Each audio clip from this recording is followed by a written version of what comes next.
All right, so we're going to be standing in this open field west of the White House. So this isn't meant to be a walkthrough. It's just kind of showing you what Zork is like. So, all right, let's get started.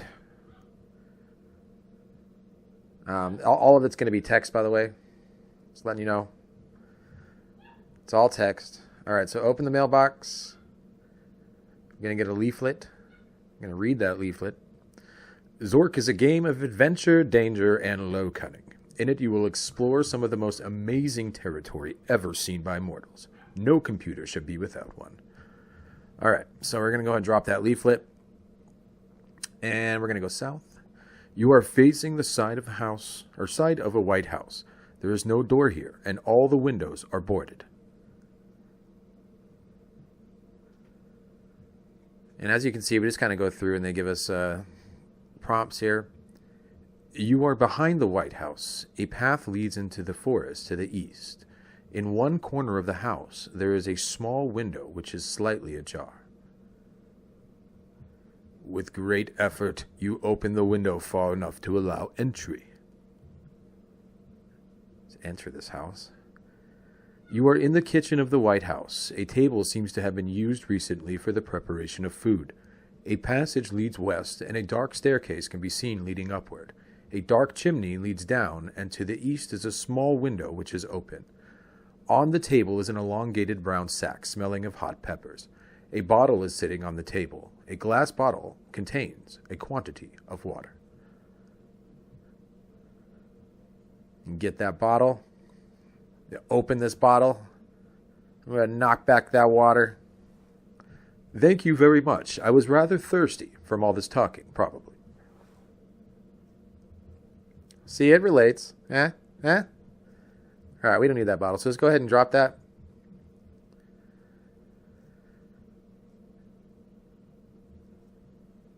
And let's take a look over here. You are in the living room. There is a doorway to the east, a wooden door with strange Gothic lettering to the west, which appears to be nailed shut. A trophy case and a large oriental rug in the center of the room. Above the trophy case hangs an elvish sword of great antiquity. A battery-powered brass lantern is on the trophy case. All right, so obviously we're going to get that lantern.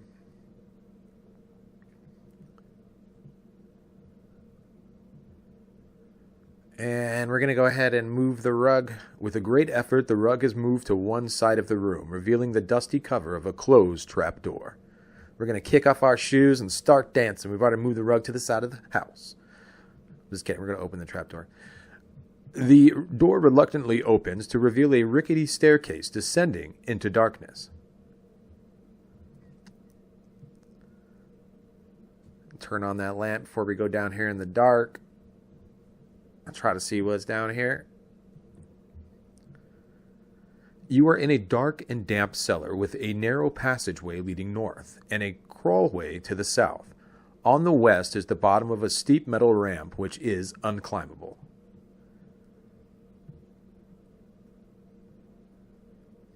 All right. So let's try going south. You are on the east edge of a chasm, the bottom of which cannot be seen. A narrow passage goes north, and the path you are on continues to the east. All right, let's go east then. This is an art gallery. Most of the paintings have been stolen by vandals with exceptional taste. The vandals left through either the north or the west exits. Fortunately, there is still one chance for you to be a vandal, for on the far wall is a painting of unparalleled beauty. All right, let's take that bad boy then. Boop. That painting's ours now, boy. All right, we're going to go north. This appears to have been an artist's studio. The walls and floors are splattered with paint of 69 different colors. 69. Strangely enough, nothing of value is hanging here. At the south end of the room is an open door, also covered with paint. A dark and narrow chimney leads up from the fireplace. Although you might be able to get up it, it seems unlikely you could get back down. Loosely attached to a wall is a small piece of paper.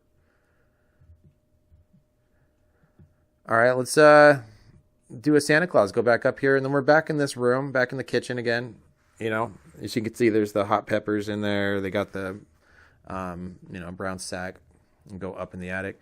This is the attic. The only exit is a stairway leading down. A large coil of rope is lying in the corner. On a table is a nasty-looking knife. So let's just go ahead and take this stuff. I don't know whose house it is. I mean, we both arrived at the same time, so, I'm just taking what I need to survive. Rope and a knife seems reasonable. That won't be hard to explain to the police. I found these here, officer, I swear. All right, above the trophy case hangs an elvish sword of great antiquity. All right, so we're going to open the case. And we're going to put this painting in here. And then we're going to go ahead and drop the knife. And we're going to grab that sword.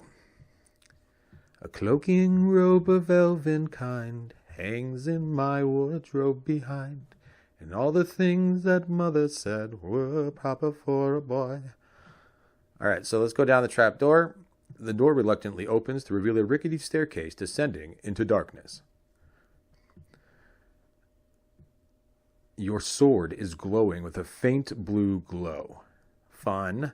All right, let's go north.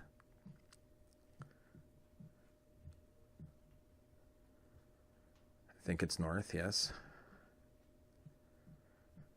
All right. This is a small room with passages to the east, south, and a forbidding hole leading to the west. Bloodstains and deep scratches, perhaps made by an axe, mar the walls.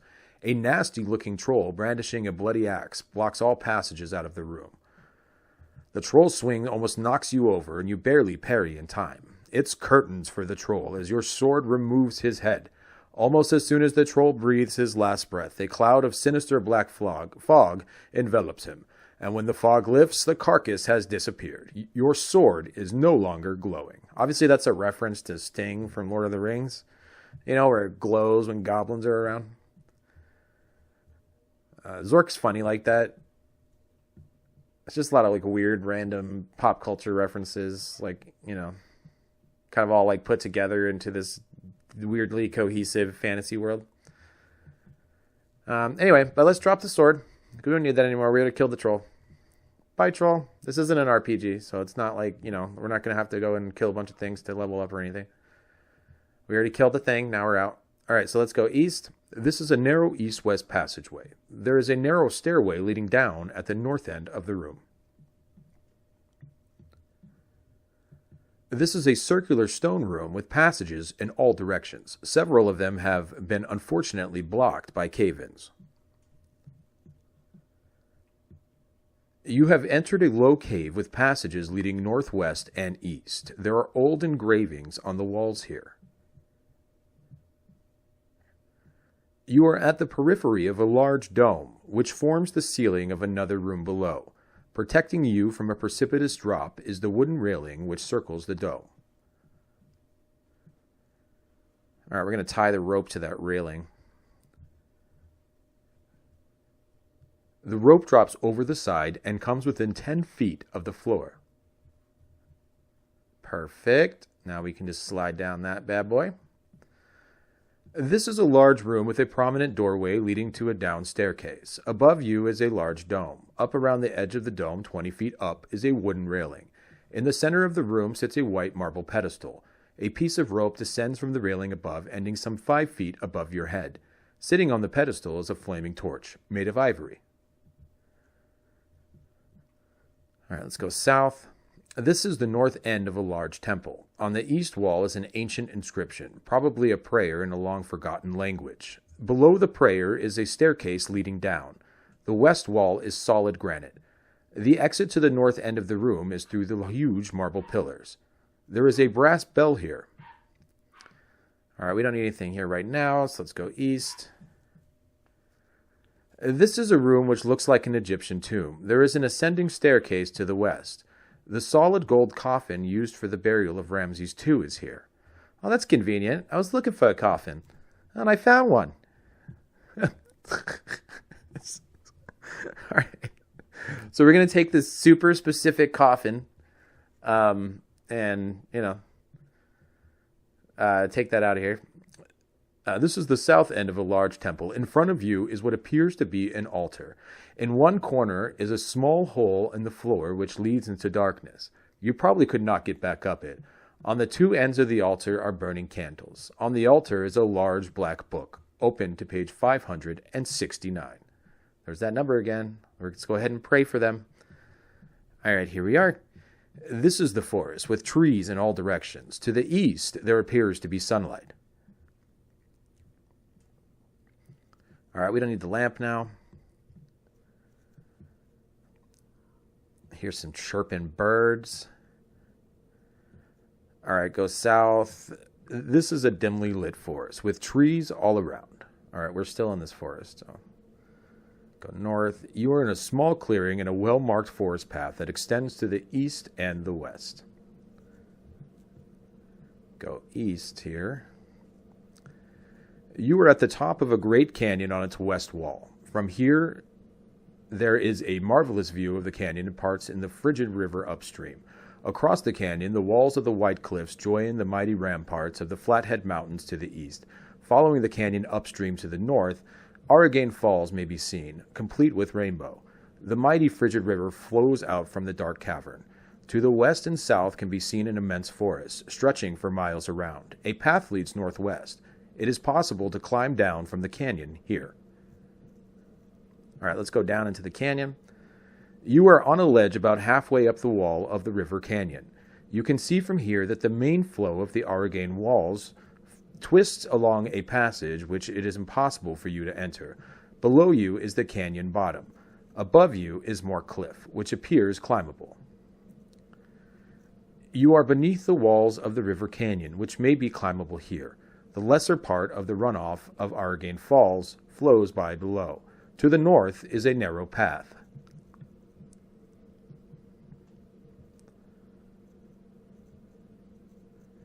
You are on a small rocky beach on the continuation of the frigid river past the falls.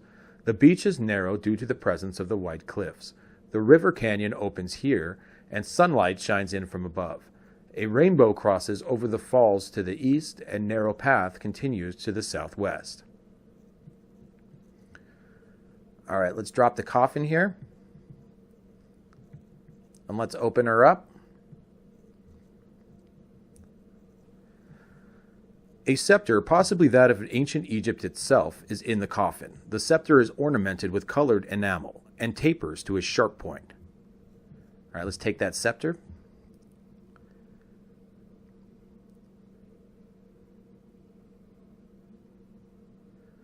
Take the coffin. Oh, it's a gold coffin. Whatever.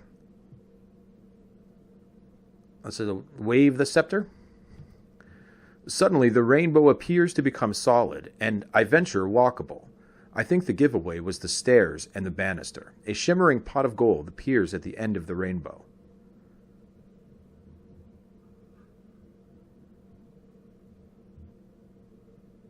All right, let's get that gold. We got that bag. Now we're on our way.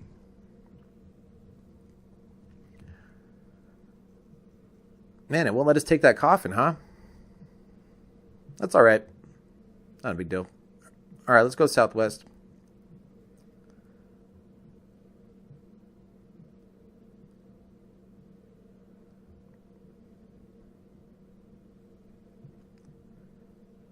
And you can see we've already kind of traversed these areas. So it doesn't give you like a long description unless you look.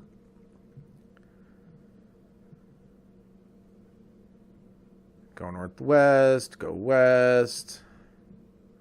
Now we're behind the house. Enter the house again. Through the window there. It's still open. Still open. All right, and you can see we're back in here with the glass bottle. Let's open this bag. And go ahead and take a clove of this this here garlic.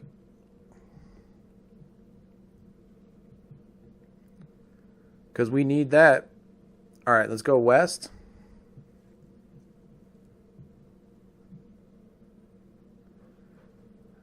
And you can see we're back here in the treasure room. So we're just going to go ahead and put the gold in the case. We're going to go ahead and put the scepter in the case. You know, just keeping track of our treasures. Of all the things that we find. Maybe this is our house. I don't know. It's in the middle of the street. The door reluctantly opens to reveal a rickety staircase descending into darkness. All right, get that lamp back on. Let's go back down there. And we're back here in the cellar where that troll was. Yeah, you can see the swords there. Bloody axe he dropped is there. Cut that troll's head right off, man. That was cool.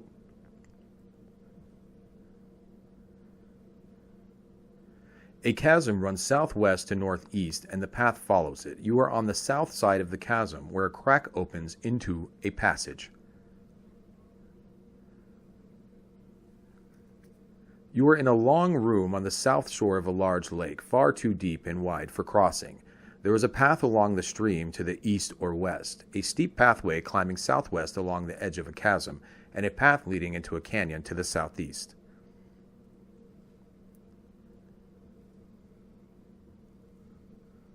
You are standing on the top of a flood control dam number 3, which was quite a tourist attraction in times far distant. There are paths to the north, south, and west, and a scramble down. The sluice gates and the dam are closed. Behind the dam, there can be seen a wide reservoir. Water is pouring over the top of the now abandoned dam. There is a large control panel here on which large metal bolt is mounted.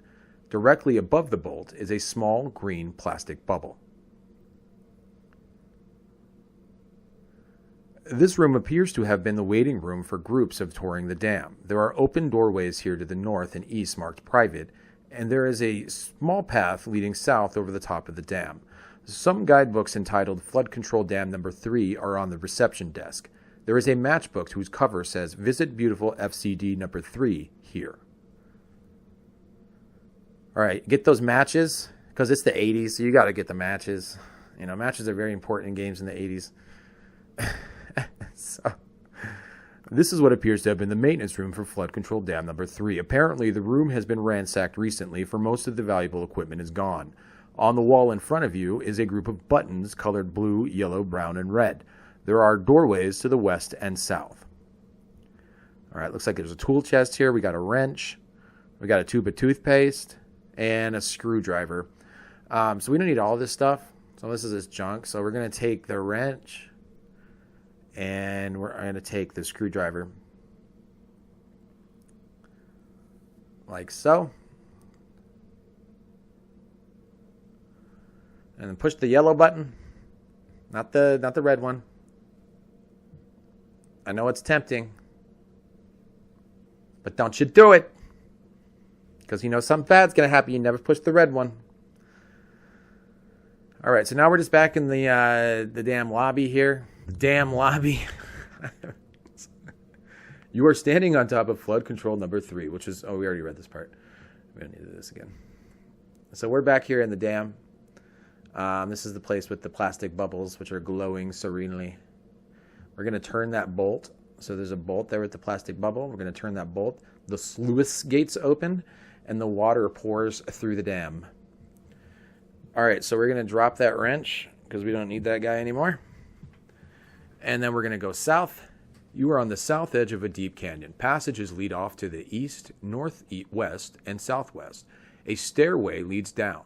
You can hear a loud roaring sound like that of rushing water from below. This is a large room with a ceiling which cannot be detected from the ground. There is a narrow passageway from east to west and a stone stairway leading upward. The room is definitely loud with an undetermined rushing sound. The sound seems to reverberate from all the walls, making it difficult even to think. On the ground is a large platinum bar. It is unbearably loud here, with an ear-splitting roar seeming to come from all around you. There is a pounding in your head which won't stop. With a tremendous effort, you scramble out of the room. Oh man, what happened?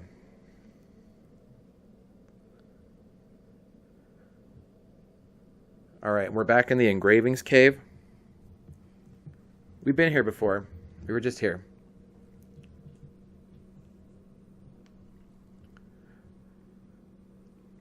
Back in the dome room.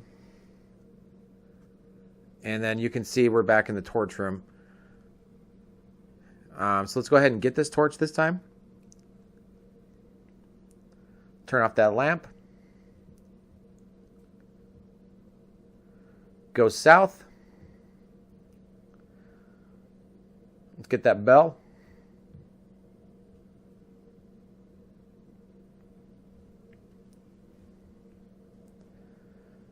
All right, then you can see we're back to the altar here. This is where we prayed to get to the forest. So we're going to go ahead and just grab these candles. And then we're going to grab this book. Because we're going to a very familiar place if you've been to Denver. All right, so we're going to go down. This is a tiny cave with entrances west and north. And a dark, forbidding staircase leading down. You are outside a large gateway, on which is inscribed, "Abandon every hope, all ye enter here." The gate is open, though through it you can see a desolation with a pile of mangled bodies in one corner. Thousands of voices lamenting some hideous fate can be heard. The way through the gate is barred by evil spirits who jeer at your attempts to pass.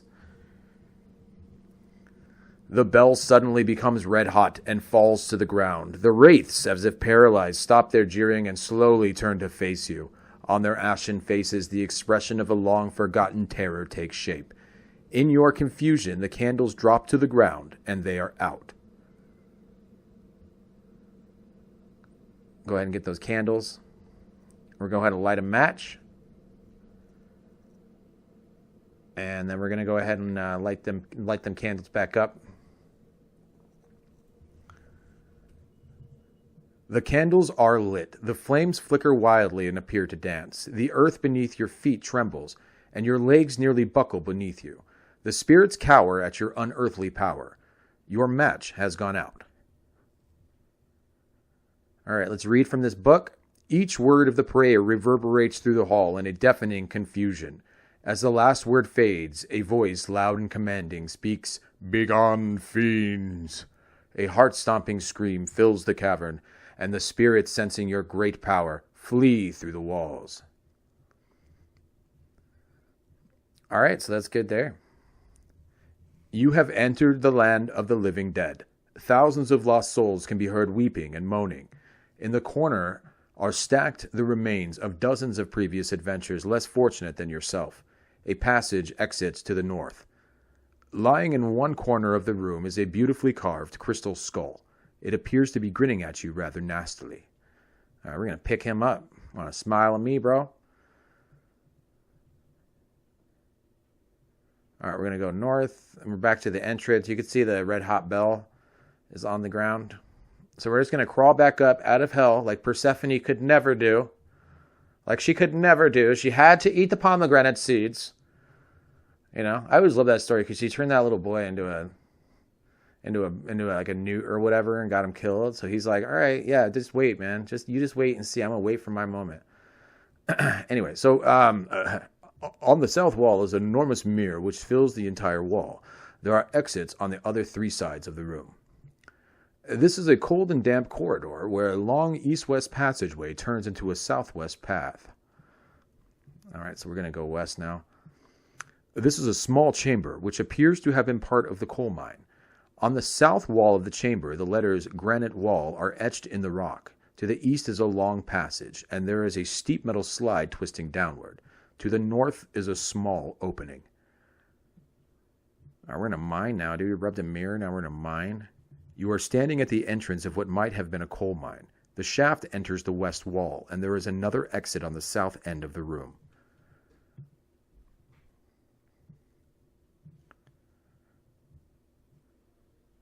Go west. You are in a small room.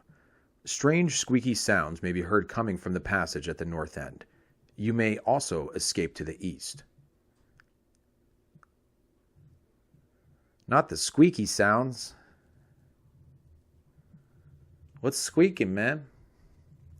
You are in a small room which has doors only to the east and south. In the corner of the room on the ceiling is a large vampire bat who is obviously deranged and holding his nose. There is an exquisite jade figurine here. This is a large room, in the middle of which is a small shaft descending through the floor into darkness below.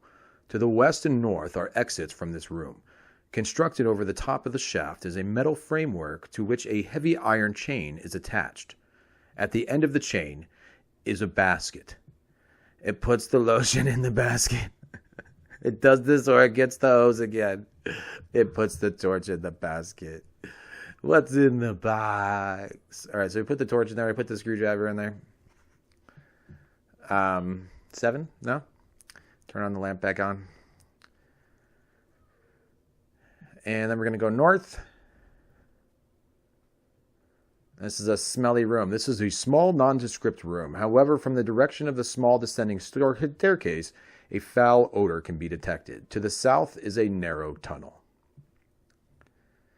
And we went down here, and boom! All right, we died. As you take your last breath, you feel relieved of your burdens. The feeling passes as you find yourself before the gates of hell, where the spirits jeer at you and deny you entry. Your senses are disturbed.